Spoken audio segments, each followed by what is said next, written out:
Non violence, क्योंकि मुझे लगता है कि ये एक टूटे हुए समुदाय को फिर से स्थापित करने का एक सिर्फ और सिर्फ तरीका है। अहिंसा विरोध अपने संदेश को निम्नलिखित सरल शब्दों में सारांशित कर सकते हैं। हम अन्यायपूर्ण कानूनों का पालन नहीं करेंगे या अन्यायपूर्ण प्रथाओं को प्रस्तुत नहीं करेंगे।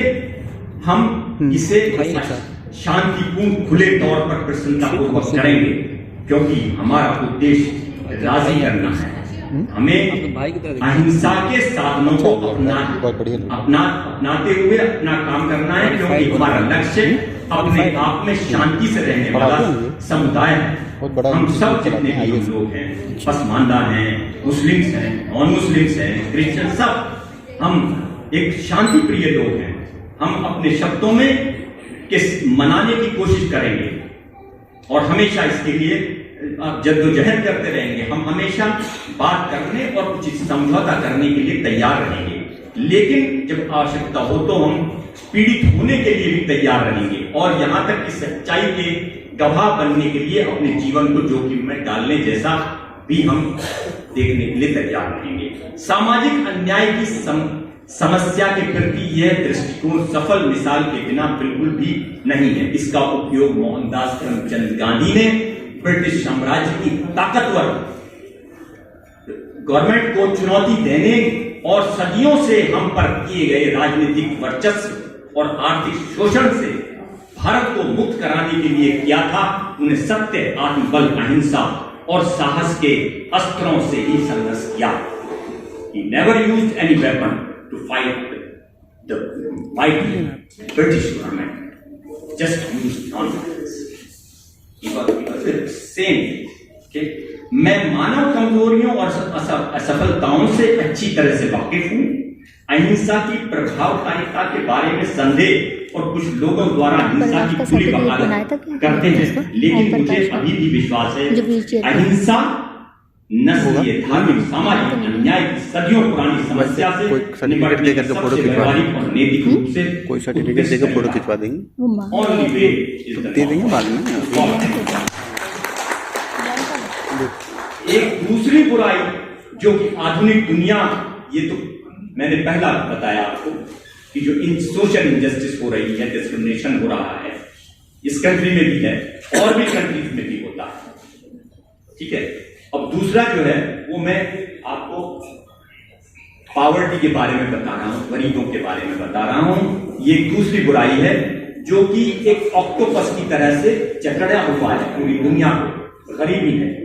और मैं आपको बहुत छोटा करके बताना चाहता हूं कि प्रतिदिन 20 करोड़ से अधिक भारतीय खाली पेट सोते हैं। 20 करोड़ लोग हैं जिनको शाम का खाना नहीं मिलता है, वो सो जाते हैं। और 4500 बच्चे ऐसे हैं जो भूखे प्यासे मर जाते हैं daily. 4500 kids dying every day in India. ठीक है जी। ये गरीबी पे मैं छोटा सा कर देता हूं, बहुत छोटा सा कर देता हूं जी जी जी। अच्छा, तो मैं अब सीधे आ जाता हूं आपके जी, मैं आपका वार पे आ जाता हूं, युद्ध पे आ जाता हूं सीधे जी। हमारी दुनिया में सामने तीसरी सबसे बड़ी बुराई है युद्ध, जो मैंने बताया कि आप यूक्रेन में है, रशिया में जो लड़ाई चल रही है, अजरबैजान आर्मेनिया में है, चाइना और ताइवान में है, और India, Pakistan, north Korea, south Korea, पूरी दुनिया वो बैठी है उस पे जो ज्वालामुखी होता है, कभी भी फट सकता है। और अब जो है वो इतना डेंजरस है कि अब जो है कन्वेंशनल वार नहीं होगी। अब जो है वो हमारे पास ऐसे हथियार हैं, सबके पास न्यूक्लियर वेपन्स हैं जो पूरा तबाह बर्बाद कर देंगे। ठीक है। ये हमारी, इसलिए मैं आप सभी और उन सभी को सुझाव देने का साहस करता हूं जो इन शब्दों को सुनते हैं और इसको समझते हैं कि अहिंसा और शांति का दर्शन और रणनीति तुरंत मानव संघर्ष के हर क्षेत्र में अध्ययन की जाए। It should be implemented to learn, to study university, the colleges. ठीक है जी। और आखिर में मैं खत्म कर रहा हूं, 1 मिनट दूंगा। दुनिया भर में इस अवधि के तनाव अनिश्चितताओं के बावजूद कुछ बहुत ही सार्थक हो रहा है। हाँ अच्छी बातें भी बहुत हो रही है। शोषण और उत्पीड़न की पुरानी व्यवस्थाएं खत्म हो रही है। आपको मालूम ही है कि हमारे कंट्री में क्या होता था, पहले कितना लोगों को उत्पीड़न किया जाता था, अब वो सब खत्म हो रहा है आहिस्ता आहिस्ता। कम 100% नहीं तो बहुत कुछ खत्म हो चुका है और एक कमजोर दुनिया के गर्भ से न्याय और समानता की नई प्रणाली का जन्म हो रहा है। समाज के निचले पायदान पर बैठे लोगों के लिए अवसर के द्वार धीरे धीरे खुलते जा रहे हैं। जो लोग अंधेरे में बैठे थे उन्हें एक महान प्रकाश दिख रहा है। Thank you very much for your attention.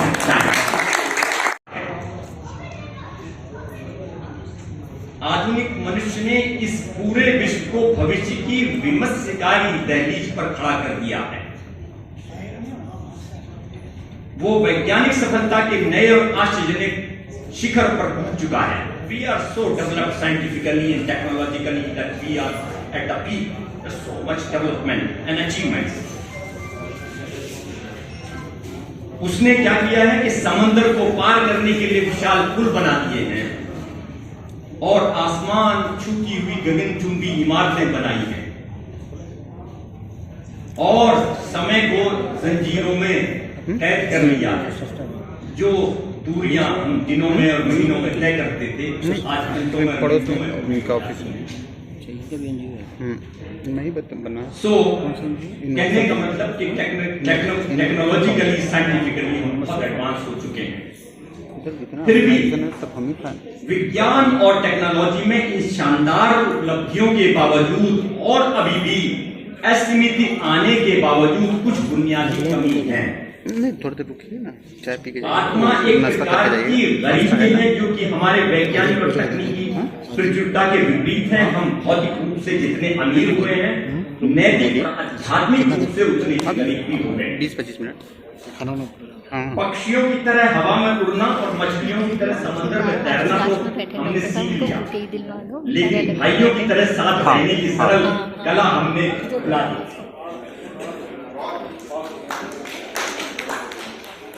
प्रत्येक मनुष्य दो क्षेत्रों में रहता है। उसकी पूरी जिंदगी दो क्षेत्रों में रहती है, आंतरिक और बाहरी। आंतरिक जिंदगी हमारी जुड़ी है कला से और रिलीजन से, स्पिरिचुअलिटी है, ये हमारी आंतरिक है। बाहरी जो हमारी भौतिक रूप से जो बाहरी हमारी क्षेत्र है उसमें हमारी तकनीकी तंत्र हैं, उपकरण हैं, परिसर है और बाकी सब है जो हमारी बाहरी दुनिया है। आज हमारी समस्या ये है कि हमने अपनी आंतरिक दुनिया को बाहरी में खो जाने दिया। हमारी आंतरिक और स्पिरिचुअलिटी नाम की कोई चीज नहीं रह गई। जैसा अभी हमारे कुछ पहले वक्ताओं ने कहा कि हम जो है वो पैसा जो है पैसे के लिए भाग रहे हैं सब, तो भौतिक जिंदगी हमारी बाहरी जिंदगी दुविधा खुद को तीन बड़ी समस्याओं में व्यक्त करती है। जैसे मैंने बताया, मैं धार्मिक घृणा या अन्याय, गरीबी और युद्ध की बात करता हूं। जैसे मैंने बताया का अध्यक्ष हुआ उससे मिलने का टाइम ले रहे हैं। पहली समस्या का मैं उल्लेख करना चाहूंगा कि जो सामाजिक और धार्मिक और अन्याय भेदभाव हो रहा है, आप सबको मालूम है जो हमारे कंट्री में आज क्या सिचुएशन है, मैं उससे रिलेटेड इसको टच करना चाहूंगा। अन्याय की इस बुराई को खत्म करने का संघर्ष सबसे मुश्किल है।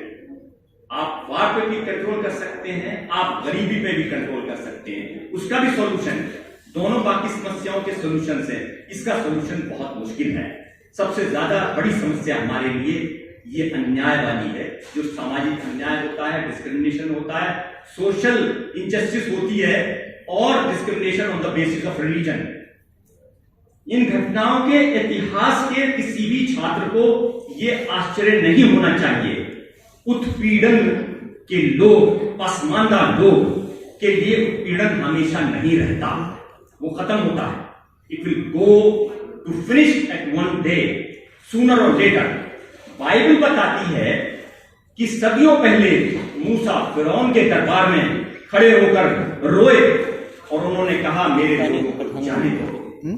यह एक सत्य कहानी है और एक प्रकार से प्रारंभिक अध्याय है हमारे।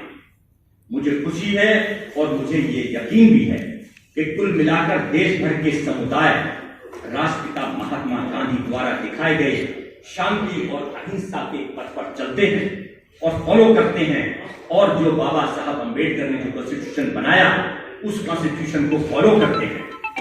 There are certain radicals on either side, on any community, लेकिन मजहबी ठीक है।